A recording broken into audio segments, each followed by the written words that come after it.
Welcome to Gates Museum and Gallery. Thank you for taking the time to visit us. We hope you find our collection interesting and inspiring. The collection comprises some 300-plus sewing machines that were manufactured between circa 1875 to the mid-1930s. We do not collect machines from the first 25 years of the sewing machine's development, as we believe other museums have already covered this period. Our aim is that the machines in our collection will be used, and therefore we started the collection at the point at which sewing machines became user-friendly and usable. We end our collection at the point in time when they started to be fitted with electric motors. We do have a few examples at either end of this time period for demonstration purposes, i.e., so you can see where the modern family sewing machine came from and where it went once electricity became available on houses and factories. Our museum is split up into galleries that roughly split the collection into time periods from the mid-1870s to the mid-1930s. We also have further galleries dedicated to industrial sewing machines, as well as a workspace with the largest industrial sewing machines are housed. Gallery 1. In the beginning, we start our story with some examples of old rusty and neglected hand-crank sewing machine that were destined for the scrap metal yard, as was the fate of the majority of the millions of old black cast iron sewing machine over the past 50-plus years. These examples, typical of those discarded, can be seen on the first gallery on the display shelves at the start of the museum's collection displays.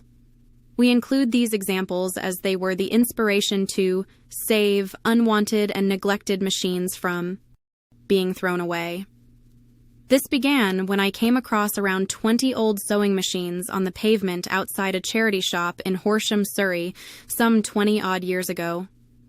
On inquiry in the shop, I discovered that they were awaiting collection to be taken to the scrap metal yard and weighed in. I asked if I could take the machines home with me for a donation, and so started the Gates collection.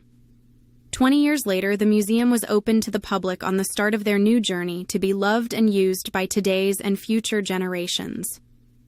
In the first gallery, examples of the early machines can be seen, including the Howe and Singer machines that started the sewing machine revolution. You can also see early examples of the parlor cabinets buyers commissioned to house their precious and valuable machines. In the early years, sewing machine manufacturers didn't bother to make the cabinets. In many cases, they were ordered from cabinet makes books and personalized to the individual buyer's choice. It is for this reason that so many different examples and styles of cabinets exist. We have collected some of the more common examples of early cabinets, as well as some of the more unusual ones. All of these cabinets are very rare today, and only the odd example may come up for sale at auction once in a couple of years. These early cabinets are interesting as they show how the makers were trying to come up with the best design for housing a sewing machine, as this was referred to as bullet or boat style ones. These early machines moved the shuttle backwards and forwards in a straight line, and so were referred to as transverse, vertical, or horizontal machines. The early machines took their design from the revolutionary Singer family sewing machine known as the Model 12. This basic format or layout finally standardized the domestic sewing machine in the same way that motor cars eventually reached a point where their layouts were mostly standardized so the public would know how to drive in any car. Gallery 2. The Rise of the Treadle.